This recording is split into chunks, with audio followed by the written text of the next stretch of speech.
नमस्ते बच्चों, कैसे हैं आप सब लोग। Welcome in my YouTube channel physics shine, in which we are doing the numerical of second chapter of 12th class.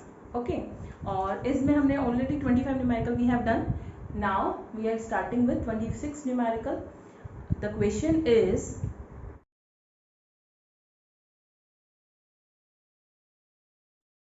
तो क्वेश्चन से थोड़ा आपको आइडिया लग ही गया होगा कि हमें एनर्जी निकालनी है। और सबसे पहले हमें दिया गया है पैरेलल प्लेट कैपेसिटर, जिसका एरिया है 90 centimetre square. 90 centimetre square means 90 into 10⁻⁻4 metre.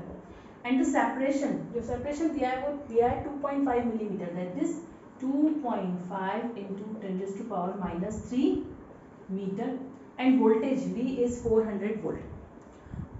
अब हमें सबसे पहले इसमें क्या निकालना है, इसकी एनर्जी निकालनी है। The formula of energy is half CV²। अब देखो V की वैल्यू तो हमें दी हुई है और हमें कैलकुलेट करना है C। जब हम बात कर रहे हैं पैरेलल प्लेट कैपेसिटर की, उस कंडीशन में the value of C is ε0 A/d। So what is the value of ε0? 8.854 10⁻⁻12 into value of A is 90 into 10⁻⁻4 upon 2.5 into 10⁻⁻3। Okay, तो जब हम इसको सॉल्व करेंगे तो हमारे पास इसकी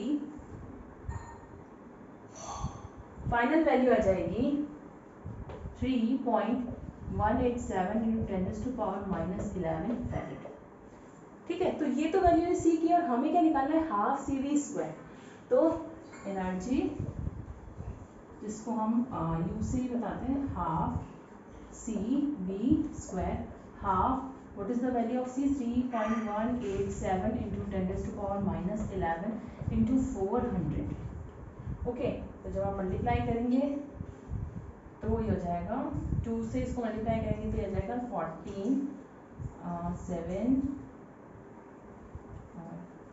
3.6 into 10⁻⁻9। ठीक है, अब इस चलते हैं इसके नेक्स्ट पार्ट की तरफ। एक्चुअली यहाँ थोड़ा सा कुछ मिस्टेक हो गया है।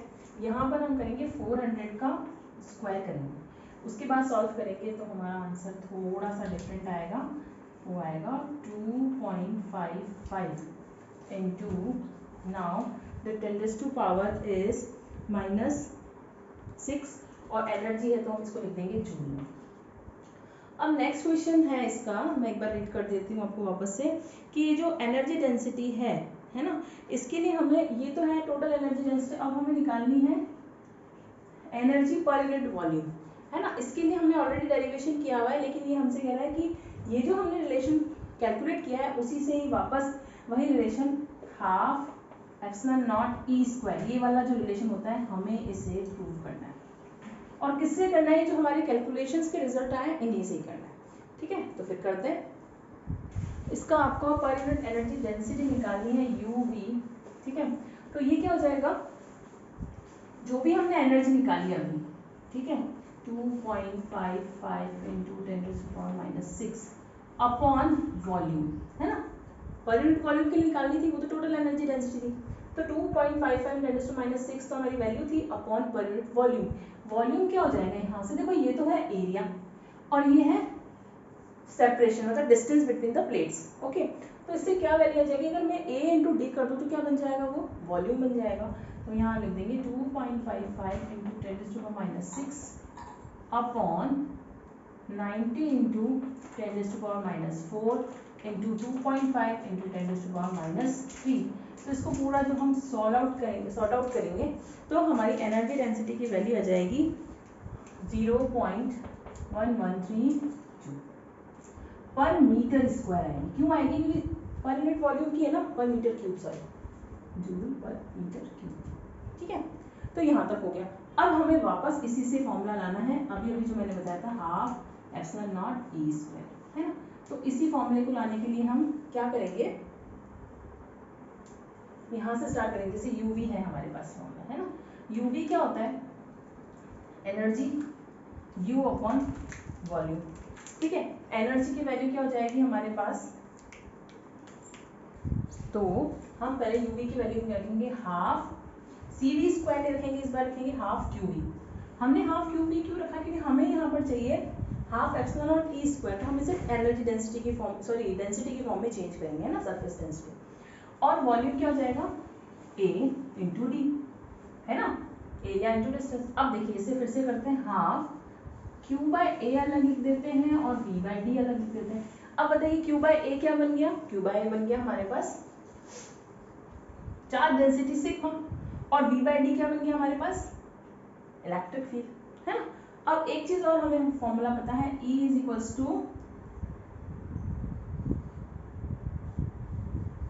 सिग्मा अपॉन एप्सिलॉन नॉट, है ना। और तो इसका मतलब E की वैल्यू हम सिग्मा अपॉन एप्सिलॉन नॉट, ये सॉरी सिग्मा की जगह हम रखेंगे यहाँ पर रख देते हैं, सिग्मा की जगह हमारे पास हो जाएगा एप्सिलॉन नॉट E, ठीक है। तो अब ये वैल्यू यहाँ पुट करने पर हमारे पास क्या आएगा, half value of sigma is epsilon not E into E, तो फॉर्मूला आ गया half epsilon not E square. यही हमें प्रूव करना था, ये वाली वैल्यू हमको इससे कैलकुलेट करनी थी, तो हमने इस फॉर्मूले के जरिए इसकी वैल्यू निकाल ली। ओके, अब चलते हैं हमारे नेक्स्ट क्वेश्चन की तरफ।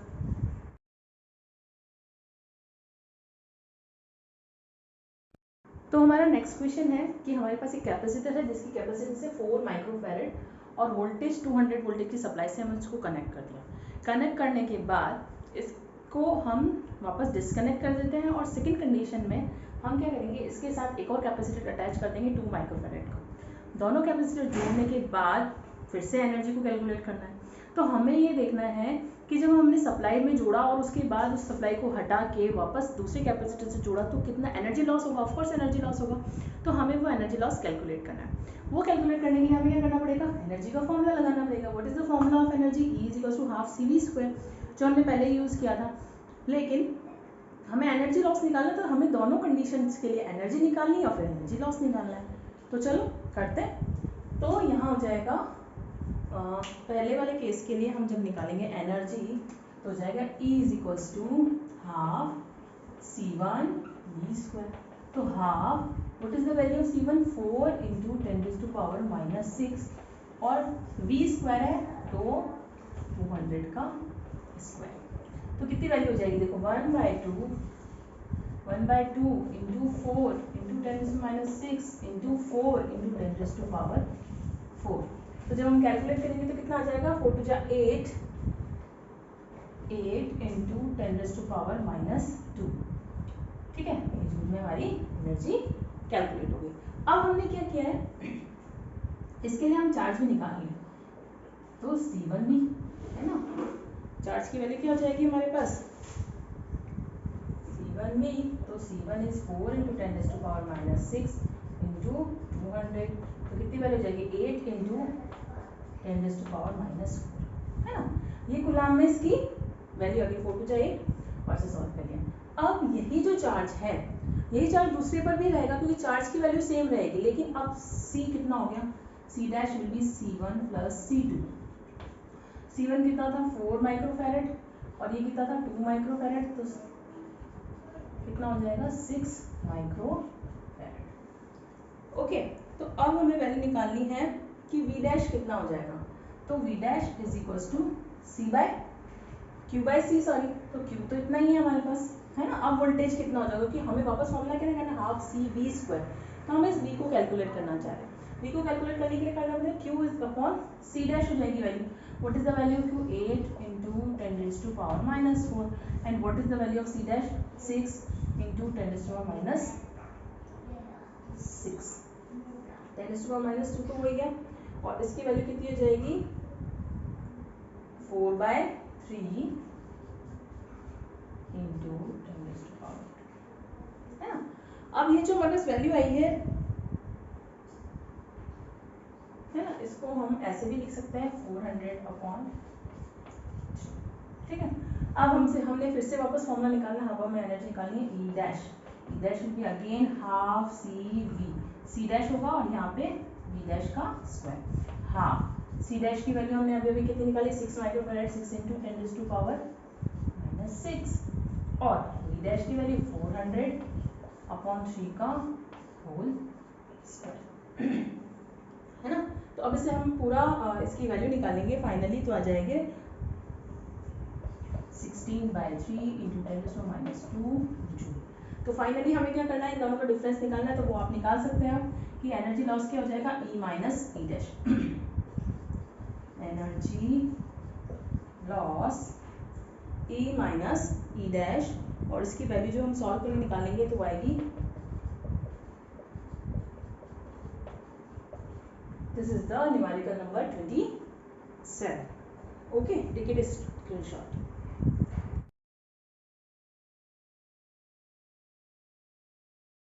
हाँ, तो हमारा नेक्स्ट क्वेश्चन तो आपने देख ही लिया होगा। नेक्स्ट क्वेश्चन में हमें कहा गया है कि हमें एक फोर्स की वैल्यू निकालनी है जो कहाँ वर्क कर रहा है, हमारी कैपेसिटर के बीच में वर्क कर रहा है, और उसके लिए हमें वैल्यू निकालनी है। और फाइनली हमें ये प्रूव करना है कि जो फोर्स होगा वो हाफ ऑफ क्यू ई के बराबर होगा, where Q is the charge and E is the electric field. इसको स्टार्ट करने से पहले हमने अभी अभी देखा था कि एनर्जी पर यूनिट वॉल्यूम है ना, energy density per unit volume का क्या फॉर्मूला था, half epsilon naught E square था। अगर ये एनर्जी पर यूनिट वॉल्यूम है ना, तो पूरे वॉल्यूम की एनर्जी कितनी हो जाएगी, इस यू वी को मैं किससे मल्टीप्लाई कर दूं, वॉल्यूम से। ठीक है, तो ये कितना हो जाएगा, वॉल्यूम से मल्टीप्लाई करने पर half epsilon naught E square into volume we. अब ये वॉल्यूम कहाँ से आया कि जो हम पैरेलल प्लेट कैपेसिटर ले रहे हैं उसके अगर यूनिट वॉल्यूम पर अगर F फोर्स है ना, जैसे ये प्लेट है तो इसका पूरे का एरिया A है ना, तो फोर्स ऑन यूनिट वॉल्यूम एकांक यूनिट एरिया एकांक क्षेत्रफल पर लगने वाला बल कितना हो जाएगा, अगर F है तो फोर्स ऑन मतलब टोटल प्लेट पे कितना फोर्स ऑन प्लेट क्या हो जाएगा, F इंटू ए हो जाएगा। ठीक है, तो अब यहाँ हम फोर्स को एनर्जी से इसलिए रिलेट कर रहे हैं कि हम जानते हैं अच्छे से कि किया गया कार्य, हम वो जो भी वर्क डन होता है वो हमेशा एनर्जी के रूप में स्टोर होता है, और वर्क डन को एनर्जी के रूप में स्टोर करते हैं। इसका मतलब ये जो फोर्स है ना, तो वर्क डन कितना हो जाएगा, इस फोर्स के द्वारा वर्क डन क्या होता है, फोर्स इंटू डिस्प्लेसमेंट है ना। तो हमने अगर प्लेट को थोड़ा सा डिस्प्लेस किया है तो हमने कोई वर्क किया है ना, तो वो हो जाएगा F फोर्स इंटू डिस्प्लेसमेंट। अब ये फोर्स इंटू डिस्प्लेसमेंट किसके बराबर होता है, is equals to work done, और वर्क डन किसके बराबर होती है, एनर्जी के बराबर होती है, तो F इंटू डेल एक्स। तो अभी हमने एनर्जी को क्या लिखा था, U V into V is equals to F del X. तो इसी से आ जाइए आप आगे, यू वी को यू ही रहने दीजिए, और वॉल्यूम है, वॉल्यूम क्या बन जाएगा, एरिया इंटू डिस्प्लेसमेंट है ना, वही वॉल्यूम होता है, तो ये हो जाएगा A into del X is equals to F into del X. तो आप यहाँ से आपको क्लियर हो गया होगा कि हमें क्या वैल्यू रखनी है, डेल एक्स से डेल एक्स हमारा कैंसिल हो जाएगा। ठीक है, तो यहाँ तक आपको क्लियर हो गया होगा।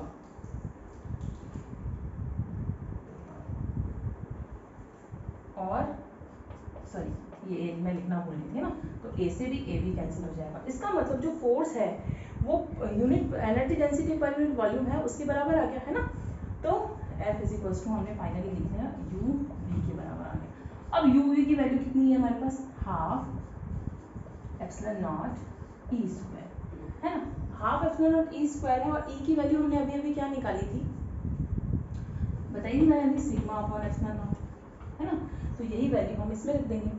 ठीक है, तो इसकी वैल्यू हो जाएगी हाफ एप्सिलॉन नॉट, और ये हो जाएगी sigma square upon epsilon naught है ना। हमारे पास 2e है, और हमें देखो हमें क्या होता है, जनरली फॉर्मूले को लेके चलना होता है। यहाँ q और एक e रह रहा है, और हमारे पास यहाँ पे 2e है, तो एक e को तो हम q बनाने में यूज कर लेंगे और दूसरे e को किस में यूज करेंगे, इस फॉर्मूले के लिए है ना। तो sigma upon epsilon naught into E. अब देखिए एप्सिलॉन नॉट से एप्सिलॉन नॉट कैंसिल आउट हो गया, अब फॉर्मूला बन गया हाफ सिग्मा ई है ना। तो हमें जो भी फॉर्मूला जिस तरीके से चाहिए था हम उसको उसी तरीके से प्रोसेस करते हैं है ना। तो अब सिग्मा क्या होता है, चार्ज पर यूनिट एरिया है ना, सरफेस चार्ज डेंसिटी होती है, तो half Q by A into E. Okay, फिर हमें क्या निकालना है, ये जो फोर्स था वो क्या लिखा था हमने, फोर्स ऑन यूनिट एरिया, तो अगर मुझे निकालना हो फोर्स ऑन प्लेट तो कितना आ रहा है पूरा F इंटू ए, तो इस ए को मैं यहाँ से यहाँ ले जाऊँ तो F into A is equals to half of Q E. तो ये हमारे पास फॉर्मूला जो हमें डिराइव करना था, इसे आप एक बार वापस से देख लीजिएगा, आपको समझ में आ जाएगा। क्योंकि वर्क डन जो होता है वो किसके बराबर होता है, हमेशा फोर्स इनटू डिस्प्लेसमेंट के, और जो भी वर्क किया जाता है वो हमेशा किस फॉर्म में सेव होता है, एनर्जी के फॉर्म में सेव होता है। तो इसको हमने एनर्जी के बराबर रख के इसको पूरा कैलकुलेट कर लिया। अब आगे हमसे क्वेश्चन में कहा गया है कि ये जो हाफ है इसका क्या सिग्निफिकेंस है ना। तो ये हाफ चार्ज से तो रिलेटेड नहीं है, ये हाफ इलेक्ट्रिक फील्ड से रिलेटेड है। कैसे है कि जैसे हमारे पास पैरेलल प्लेट कैपेसिटर्स होता है इस तरीके से, है ना। और जब भी हम किसी कंडक्टर की बात करते हैं तो कंडक्टर में क्या होता है, हमेशा चार्ज बाहर की तरफ होता है और अंदर की तरफ जीरो होता है। जैसे मैंने ऐसे दो प्लेट्स बनाई, तो बाहर तो चार्ज जीरो है, और है ना, चार्ज जीरो, और बाहर कितना इलेक्ट्रिक फील्ड हो रहा है, ई इलेक्ट्रिक फील्ड हो रहा है क्योंकि चार्ज है ना। तो अगर हम इस इलेक्ट्रिक फील्ड का एवरेज निकालने की पर प्लेट कितना, कि इस प्लेट पे कितना एवरेज इलेक्ट्रिक फील्ड है, तो हम क्या करेंगे ई प्लस 0/2 एवरेज ऐसे ही निकालते हैं। तो दोनों को जोड़ के आधा किया, तो ये जो 1/2 है वो कहाँ से आया, the value of electric field is E/2। तो यही हमें बताना था कि ये हाफ की वैल्यू का क्या सिग्निफिकेंस है। इसका यही मतलब है कि जैसे ये आया है ना यहाँ पर, क्योंकि भाई कोई भी कंडक्टर होता है उसके अंदर तो जीरो होता है इलेक्ट्रिक फील्ड, है ना, और बाहर कितना होता है, ई हो जाएगा। तो जीरो और ई का जब एवरेज निकालेंगे तो उसकी वैल्यू हो जाएगी E/2। तो this is done our numerical number 28। हमारा जो नेक्स्ट जो न्यूमेरिकल है वो स्फेरिकल कंडेंसर पे डिपेंड करता है, और जो उसका डेरिवेशन है कि भाई स्फेरिकल कंडेंसर की कैपेसिटेंस कितनी हो रही है वो हमें उसमें प्रूव करना है।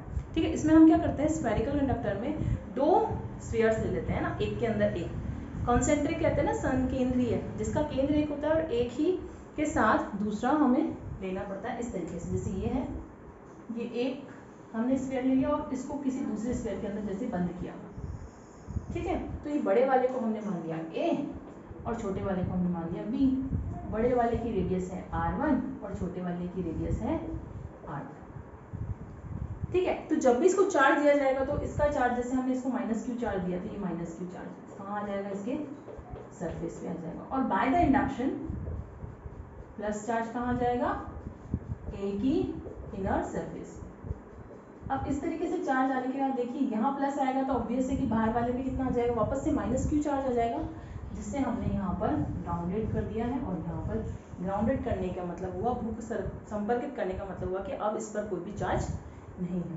ठीक है, तो अब ये जो हमारे पास बना है ना स्फेरिकल, क्या कहेंगे इसको हम, स्फेरिकल कंडक्टर, गोलीय संधारित्र, है ना।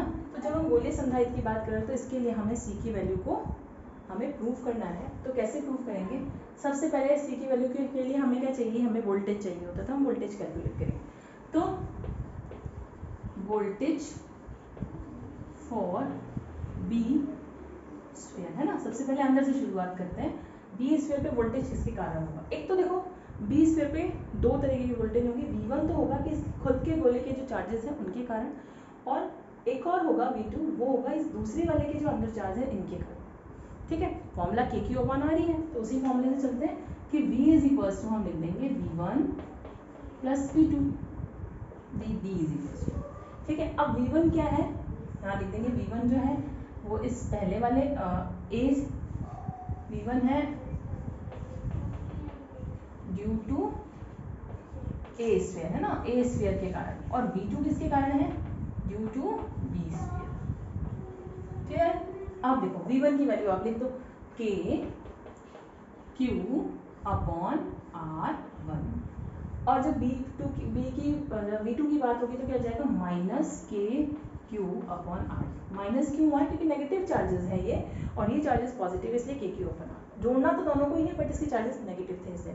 तो वैल्यू क्या जाएगी, KQ मैंने कॉमन ले लिया, 1/R1 -1/R2, या फिर हम इसको लिख सकते हैं KQ/R2 -R1/R1R2। ठीक है, अब चूंकि हमने A वाले कंडक्टर को ग्राउंडेड कर लिया तो इसका खुद का कोई पोटेंशियल नहीं होगा, तो हम ओवरऑल पोटेंशियल निकालें VAB is equal to VA minus VB। तो 0 माइनस K क्यू।